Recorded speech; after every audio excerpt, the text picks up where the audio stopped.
Hey tech friends, welcome back in tutorial. In this video, we are going to learn how to cast other devices with mobile. So in this, I will guide one of the easiest and step-by-step process to cast other device with a mobile. So let's dive into our video. First of all, open your setting application on mobile device. So after opening that application, now you can see here more connectivity option is there. Tap on this.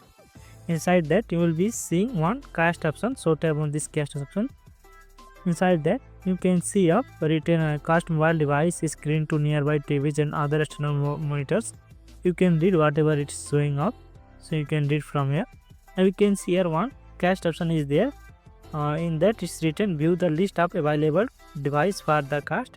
If you will toggle on all this, it will search for the devices for connecting the cast. So now you can see here I have to toggle off. Now my hotspot is on, so make sure that you will be turn off your hotspot. So I will turn off this. Yeah, now it's searching for nearby devices for casting.